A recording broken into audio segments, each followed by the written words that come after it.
pour t'adorer, pour écouter ce message. Seigneur, je recommande cet temps sous ta grâce, cet temps entre tes saintes mains.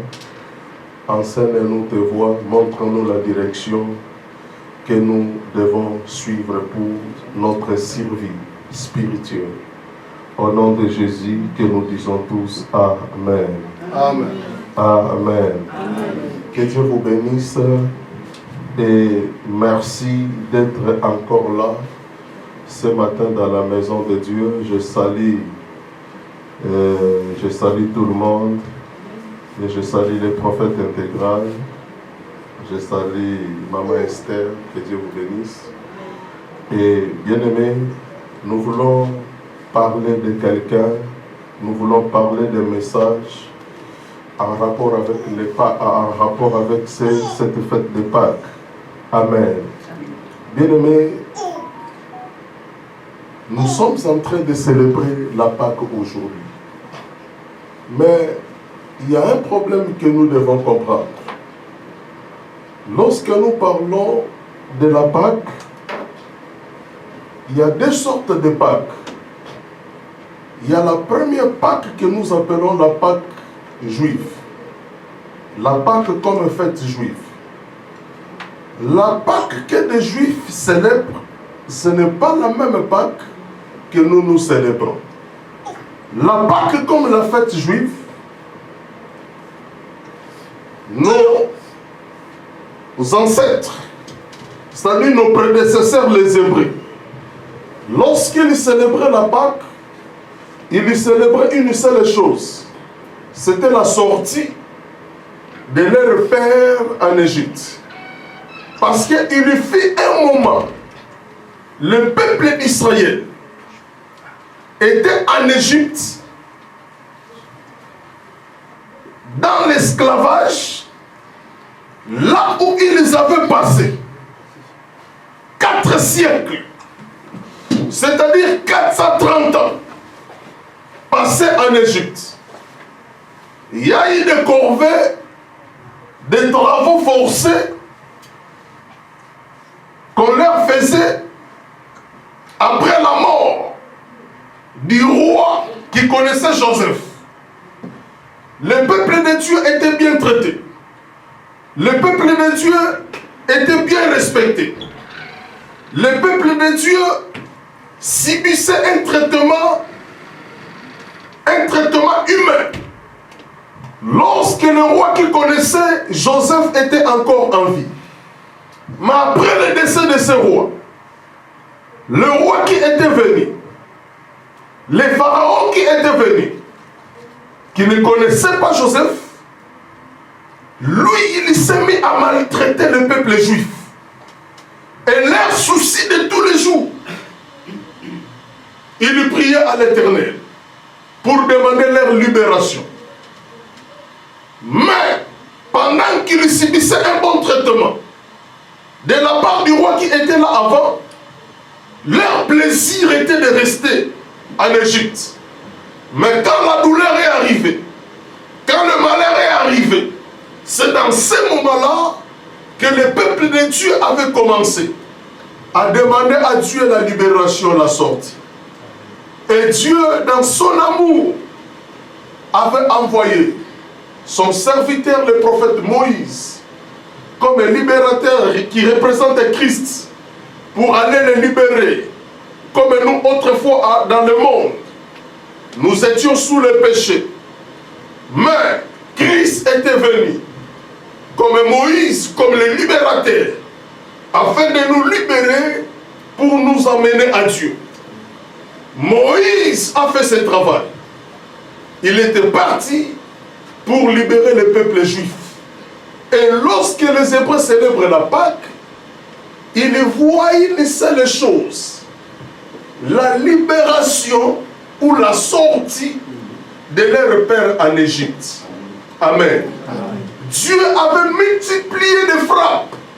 Dieu avait multiplié des opérations pour pousser au roi Pharaon de le libérer, de le faire sortir de l'Égypte. Et nous parlons sur les duplets.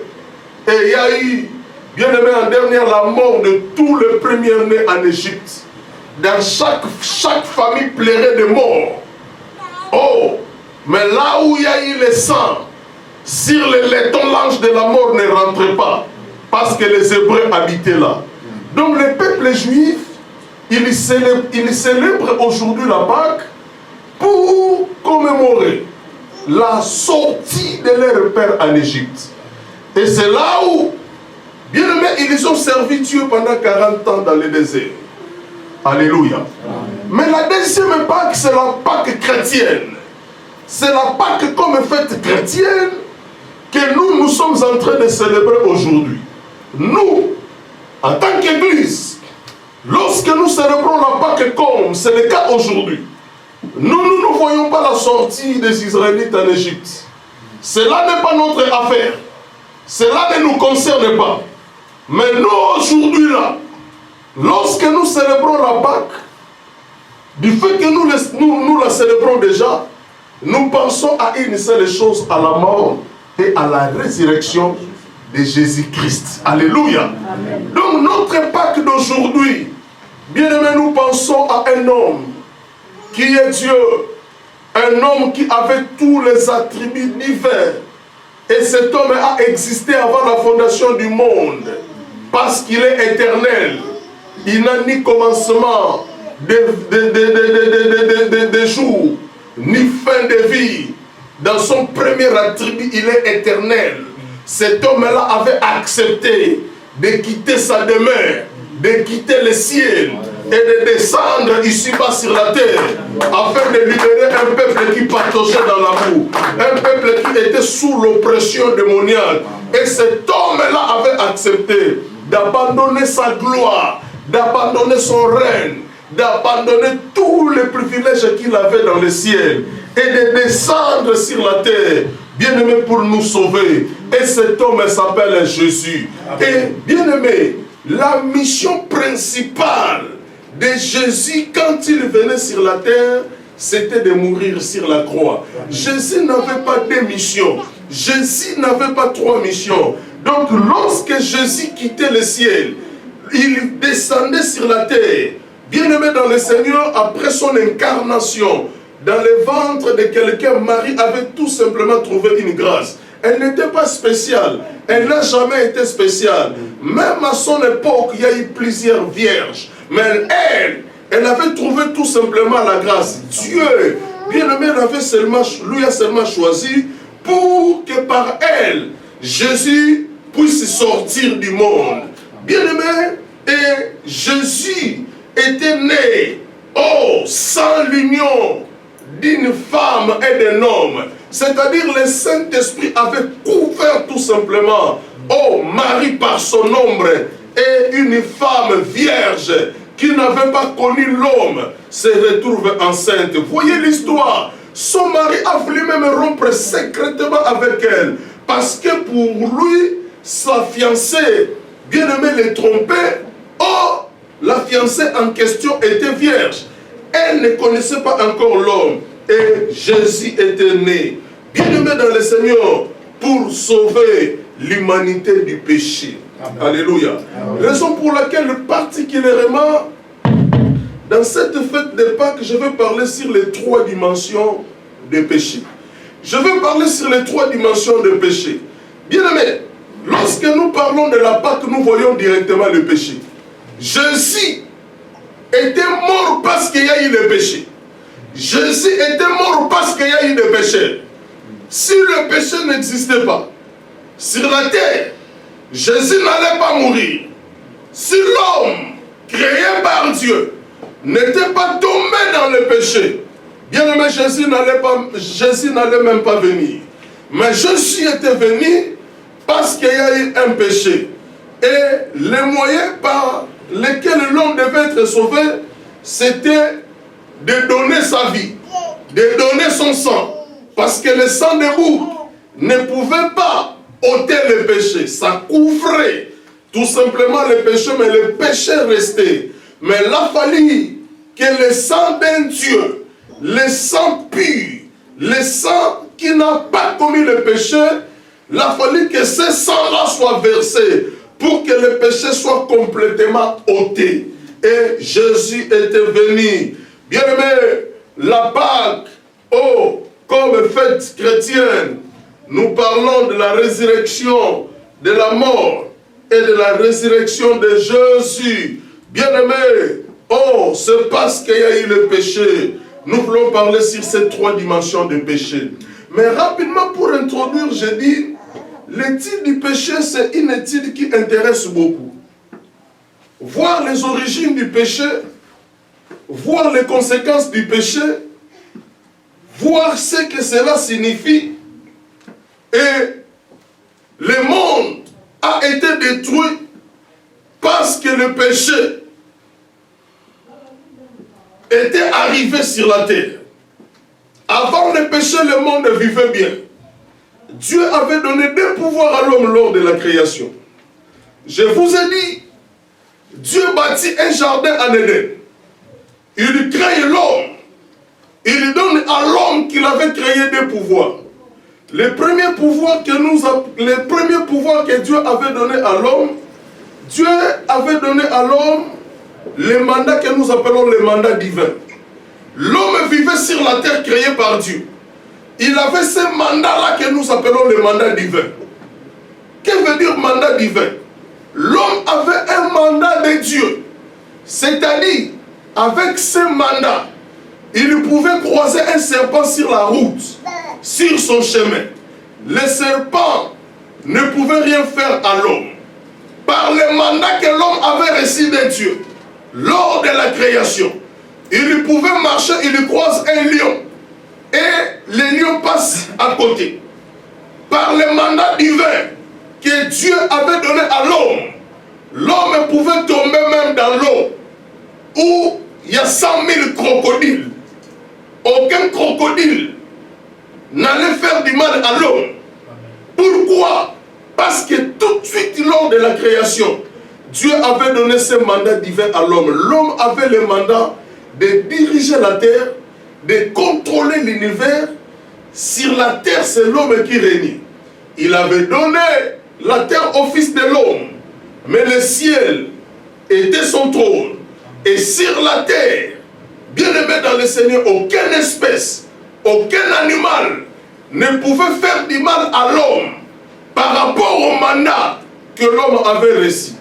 Et la deuxième des choses que Dieu avait donné tout de suite à l'homme après sa création, dans le jardin d'Éden, c'était l'intimité profonde avec lui. Dieu descendait tous les soirs pour communiquer à l'homme. Dieu descendait tous les soirs pour parler à l'homme. Mais tout cela, et l'intimité profonde, et le mandat divin, l'homme avait perdu cela quand le péché était tout simplement venu sur la face de la terre. Quand le péché est venu, l'homme a perdu tout cela. Raison pour laquelle en théologie, bien aimé, lorsque nous parlons sur le péché, en quelque sorte, nous disons le péché, c'est-à-dire c'est rater la cible. Amen. Le péché, c'est rater sa cible. Donc on avait tous les atouts possibles. On avait toutes les possibilités entre nos mains. Mais quand le péché est venu, nous avons raté la cible. Nous avons raté les belles choses, des bonnes choses qui étaient pour nous. Mais simplifier la définition du péché, le péché c'est la rébellion contre Dieu. Lorsque nous parlons sur le péché, nous voyons des choses. Nous voyons la rébellion. Et lorsque nous parlons sur le péché, nous voyons la transgression. Le péché, ça peut être la rébellion contre Dieu ou la transgression contre Dieu. À chaque fois que nous tombons dans le péché, c'est-à-dire nous faisons la rébellion à Dieu, ou à chaque fois que nous tombons dans le péché, nous transgressons Dieu. C'est comme si Dieu est dans sa demeure, lixieuse, et nous faisons apparition, nous violons son droit pour l'agresser. Donc, Dieu considère le péché comme une agression. Lorsqu'un pays quitte, lorsqu'un peuple quitte son pays pour aller dans un autre pays, afin de s'accaparer des biens de ce pays-là, c'est ça l'agression. Et Dieu considère le péché comme l'agression, c'est-à-dire tu quittes chez toi, tu quittes ta demeure, tu vas vers lui pour l'agresser. Donc, le péché, c'est rater la cible. Le péché, c'est la rébellion contre Dieu. Et le péché, c'est la transgression de la loi. 1 Jean chapitre 3, je lis le verset 4. 1 Jean chapitre 3, le verset 4. La Bible dit ceci. 1 Jean chapitre 3, le verset 4. La Bible dit, quiconque pêche transgresse la loi.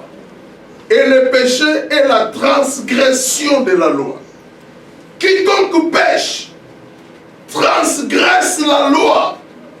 Et le péché est la transgression de la loi. Bien-aimé, le péché signifie aussi passer à côté de la justice de Dieu. Dieu est juste. Il développe un monde juste. Et il a dit même dans sa parole, vous pouvez avoir des richesses, vous pouvez avoir des matières premières, mais pour qu'une nation soit véritablement battue, il a fallu faire appel à une justice équitable. Parce que c'est la justice qui élève une nation, tandis que le péché fait la honte du peuple. Bien-aimé, le péché s'est passé à côté de la justice de Dieu. La justice de Dieu est par là, mais lorsque nous parlons du péché, le péché s'est passé vraiment à côté de cette justice. Alléluia. Amen. Alléluia. Amen. Oh, par le péché d'un seul homme, selon Romains chapitre 5, le verset 12, par le péché d'un seul homme, la mort est venue dans le monde, le péché d'Adam. Et par la justice d'un seul homme, bien-aimés, nous sommes tous déclarés justes. Ce n'est pas que nous sommes justes, nous sommes des pécheurs. Mais un homme qui nous aime tant, il a décidé dans son amour de nous déclarer justes. Amen. Amen. Et cet homme s'appelle bien, cet homme s'appelle bien Jésus-Christ. Alléluia. Amen. Alléluia. Amen. Là, je veux parler sur les 3 dimensions des péchés. Le péché comporte 3 dimensions. La première dimension du péché, c'est le péché que nous appelons péché au singulier. Ça s'écrit P, E, C, H et E à la fin. C'est le péché au singulier. Le péché au singulier constitue ce que nous appelons la première dimension du péché. Alléluia. Amen. Ça, c'est la première dimension du péché. Le péché au singulier. Qu'est-ce que cela veut dire? Le péché au singulier. Le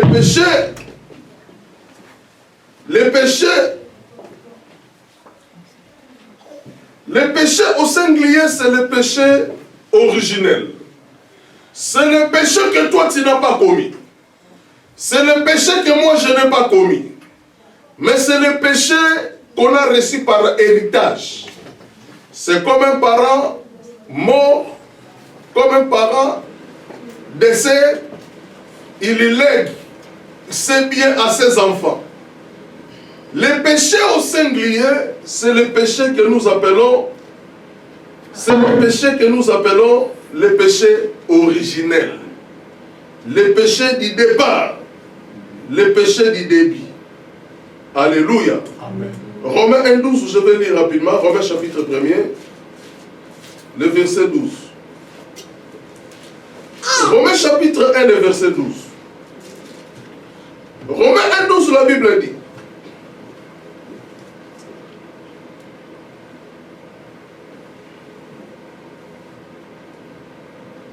Attendez, Romains chapitre 5.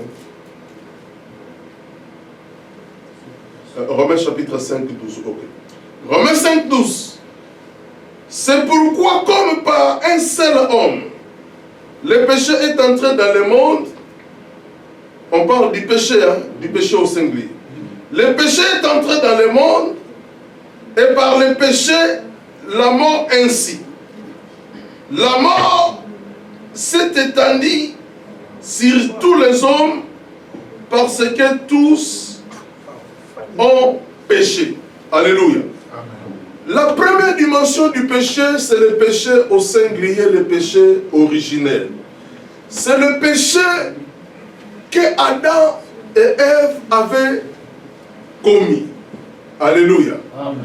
Et maintenant, toute la succession, toute la descendance, toutes les personnes qui sont sorties de Adam et Ève ont hérité de ce péché que nous appelons la première dimension du péché, qui est le péché originel, le péché du départ.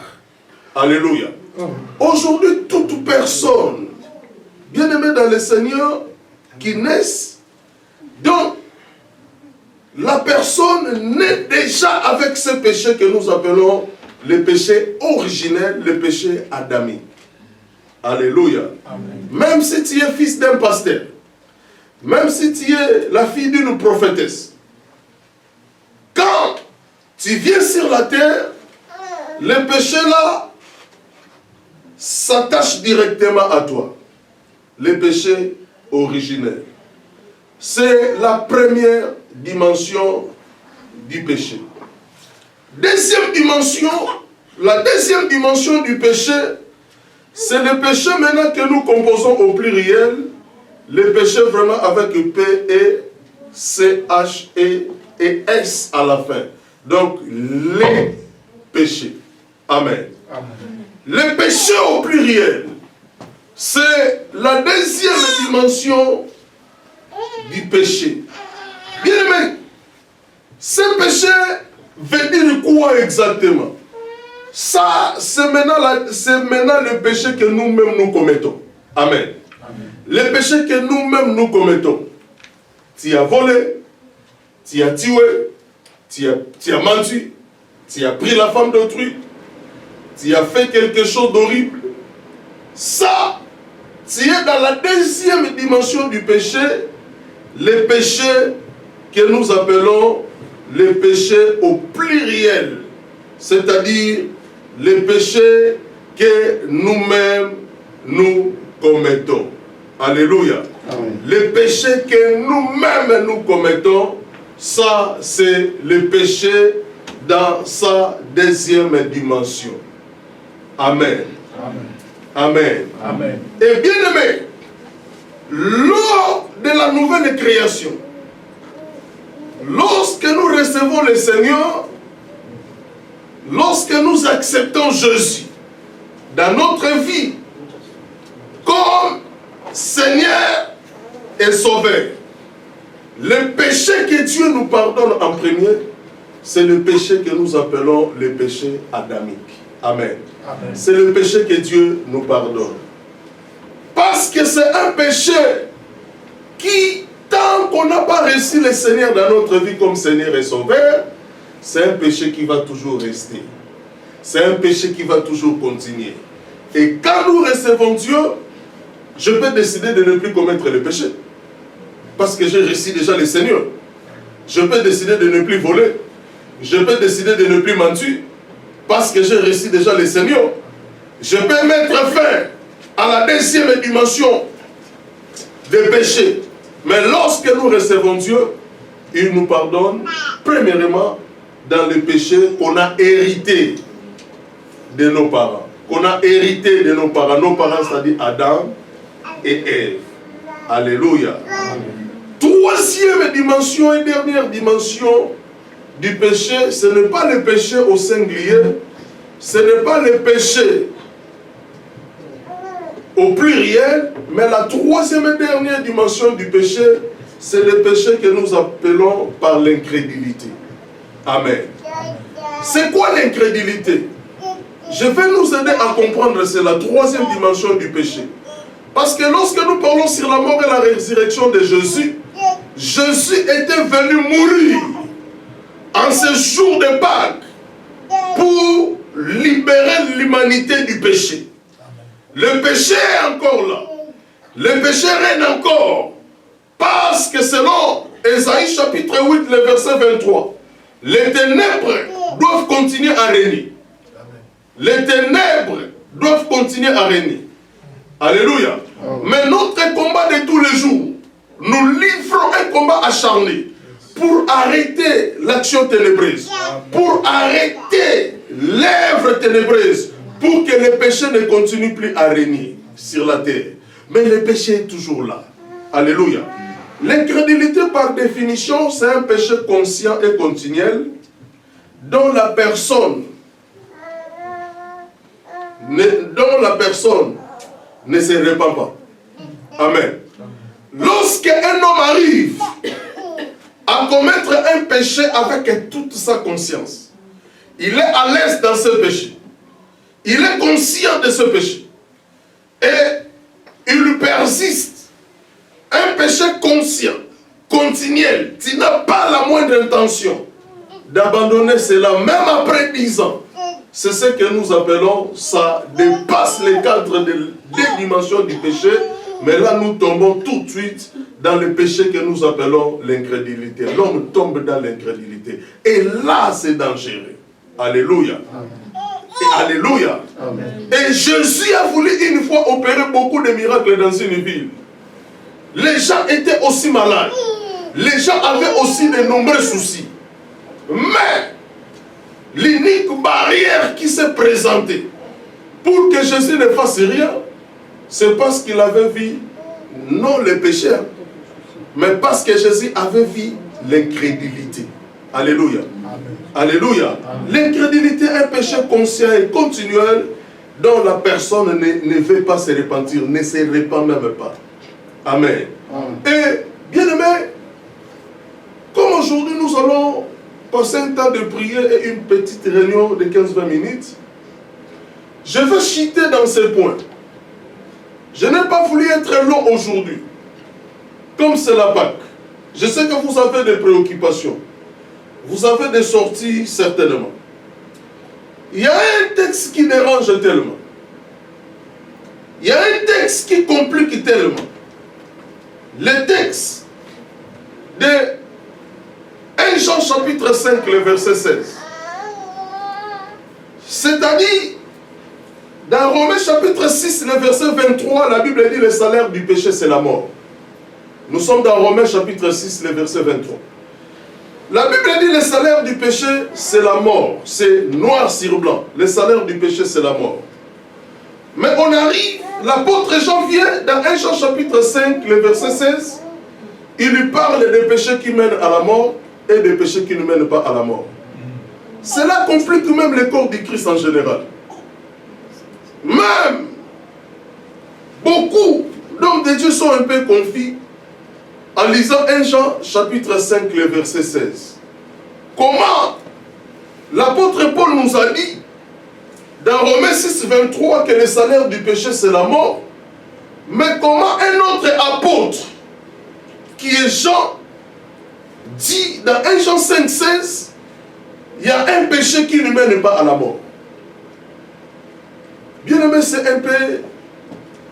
un peu compliqué. Je vais m'arrêter par là. Vous savez, Jésus avait plusieurs disciples. Mais tous n'étaient pas dans la ceinture de Jésus. Dans la ceinture de Jésus, il n'y a eu que 3 disciples. Il y a eu Pierre, il y a eu Jean et il y a eu Jacques. Dans la ceinture. Mais parmi les 3 là qui étaient dans la ceinture de Jésus, Jésus avait beaucoup d'amour pour Jean. Amen.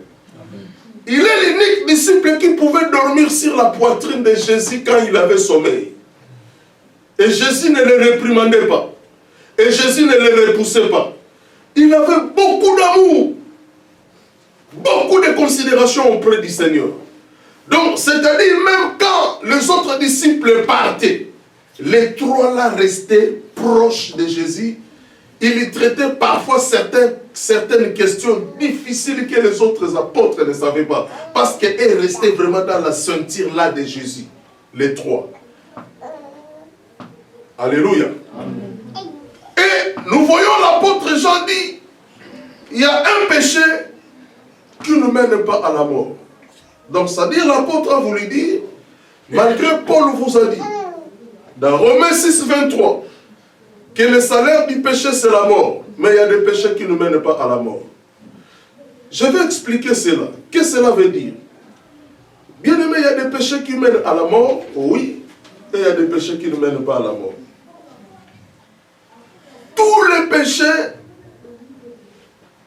sont égaux. Amen. Tous les péchés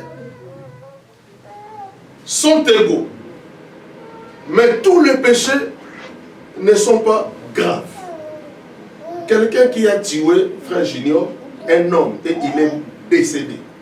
Et quelqu'un qui a volé un héros. Les deux ont commis des péchés. Mais un péché est grave, mais l'autre péché vraiment n'est pas grave. Il a volé combien? Un héros. Oh. Donc, tu vois, on va les pardonner facilement. Tous les péchés sont égaux, mais tous les péchés n'ont pas la même gravité. Il y a des péchés qui sont vraiment graves, comme tuer quelqu'un. Et il y a des péchés qui sont aussi simples, qui ne sont pas vraiment graves, comme j'ai dit, voler un héros. Ce n'est pas grave. Alléluia. Mais lorsque l'apôtre Jean dit, il y a un péché qui ne mène pas à la mort, il n'a pas contredit Paul. Comme un pasteur récemment en Afrique me pose la question, mais là il contredit Paul, docteur. Je dis non, il n'a pas contredit Paul. La Bible c'est l'interprétation. Si tu veux lire la Bible, bien aimé par ton intelligence, tu vas passer à côté. Amen. La Bible ne se lit pas par l'intelligence. Il y a 4 langages pour parler de la Bible, que nous appelons les 4 langages de Dieu. On prêche par connaissance, on prêche par doctrine, on prêche par révélation et on prêche par prophétie, comme Paul dit. Alléluia. L'apôtre Jean veut tout simplement parler du péché confessé, n'amène pas à la mort. Et quand il parle du péché qui mène à la mort, c'est-à-dire le péché qu'un homme ne veut pas confesser. Et c'est ce péché-là qui conduit à la mort. Ne sois pas troublé quand vous lisez la Bible. Amen. Ouvrez seulement un peu l'œil spirituel pour comprendre la pensée de l'auteur. Amen. Donc lorsque l'apôtre Jean dit il y a un péché qui ne conduit pas à la mort, ça dit oui, il y a des péchés qui ne conduisent pas à la mort. Je fais un péché et je confesse, j'arrête, je demande pardon à Dieu, je confesse, je dis à Dieu de me pardonner, cela ne me conduira pas à la mort. Pourquoi? Parce que Dieu va me pardonner. Mais l'apôtre Jean chute au péché qui conduit à la mort. Lorsque les gens commettent un péché, ils persistent, ils ne veulent pas se repentir, ils continuent, ils ne veulent pas renoncer à ça, et ce péché-là les conduira sûrement à la mort. Il n'y a pas question de la contradiction entre Paul et l'apôtre Jean comme nous pensons aujourd'hui. Amen. Bien-aimé, c'est la célébration de la Pâque aujourd'hui. Jésus-Christ était mort réellement. Jésus-Christ était aussi ressuscité réellement. Et aujourd'hui, il vit, bien-aimé, à la droite de la majesté divine, dans les lieux célestes. Oh, j'ai dit ça à la conférence cette semaine. J'ai dit, cela ne veut pas dire qu'au ciel, il y a un trône, Dieu est là, et Jésus est du côté droit du Père. Non. Ce n'est qu'une expression. Il est à la droite de la majesté divine, c'est-à-dire, Jésus au ciel, il est dans toute sa puissance, il est dans toute autorité, il est dans toute la domination, il domine, il chapeaute. Au ciel, il n'y a pas un trône, un Dieu et Jésus à côté. Au ciel, il y a un seul trône, et c'est Christ qui est là. Lorsqu'il parle de la droite, il est à la droite du Père. La droite, c'est la force, la droite, c'est la puissance. Bien-aimé, si je te donne un coup avec ma main droite là, tu auras vraiment un problème avec ta mâchoire. Mais si je te donne un coup avec la main gauche, peut-être ça ne te fera rien. Amen. Jésus est à la droite du Père, c'est-à-dire au ciel. Jésus n'est pas un Jésus faible qui fouillait Hérode ces jours-là. Jésus n'est pas un Jésus faible qu'on avait pendu à la croix ces jours-là. L'expression à la droite du Père, c'est pour dire aujourd'hui, Jésus dans le ciel est dans une position de la royauté. Il est roi, il est puissant, il est fort. Au ciel est là, Hérode ne viendra pas encore et que Jésus puisse fuir. Au ciel est là, Personne ne peut oser faire un coup d'état. Parce qu'il est bien aimé dans le Seigneur. Là, il a récupéré. Quand il était venu bien aimé, vous devez comprendre, Jésus est venu sur la terre, il avait accepté de prendre une partie de l'homme. Jésus sur la terre, il était 100% Dieu et il était aussi 100% homme. Raison pour laquelle il avait faim, raison pour laquelle il pouvait se fatiguer aussi, il y dormait, raison pour laquelle il était aussi mort. Parce que sur la terre, il était homme, il était aussi Dieu. Amen. Mais bien aimé dans le Seigneur, là dans le ciel, Jésus est 100% maintenant Dieu. Amen. Alléluia. Amen. Il a récupéré toute sa puissance, il s'est dégradé quand il était venu sur la terre.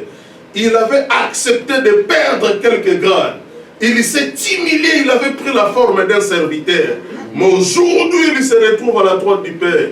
Il a toute sa puissance, il a toute l'autorité, tous les pouvoirs. Et bien aimé dans le Seigneur, oh, nous célébrons la Pâque. Lorsque nous célébrons la Pâque, c'est pour arranger notre vie avec Dieu. Lorsque nous célébrons la Pâque, bien aimé, c'est pour harmoniser notre relation avec Dieu. Ne célèbre pas la Pâque et puis tu rentres à la maison, tu continues avec les péchés.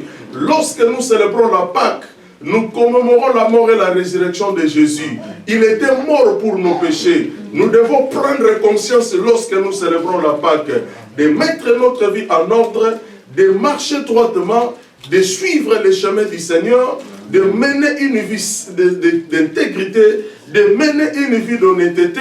Et là, quand nous allons crier Pâque, le Seigneur va se glorifier parce que notre vie a subi un changement. Alléluia. Bien, maintenant, nous debout, nous allons prier le Seigneur. Que Dieu vous bénisse, vous qui êtes en ligne, que le Seigneur soit avec vous. Partagez la vidéo, vous qui êtes en ligne. Rejoignez-vous à nous tous les dimanches de 9h à 12h, tous les jeudis de 18h30 à 20h. Rejoignez-vous à nous pour que nous puissions célébrer Dieu ensemble. Nous sommes sur 90, boulevard Anatole France à Saint-Denis, l'aéroport de Paris, référence supermarché Aldi, où vous nous écrivez en privé. Nous allons vous guider. Vous avez certainement des problèmes. Il n'y a que Dieu qui peut donner la solution à vos problèmes. Vous êtes nombreux en ligne, sur TikTok, Facebook, YouTube. Que Dieu vous bénisse. Venez à l'église de la Restauration, là où, bien aimé, nous avons l'habitude de dire, oh, c'est un cadre. Oh, là où Dieu transforme des hommes ordinaires aux champions par la prédication, l'enseignement de Dieu, pour que vos vies changent, pour que vos vies soient visitées par Dieu, pour que vos vies puissent connaître la gloire, la percée de Dieu.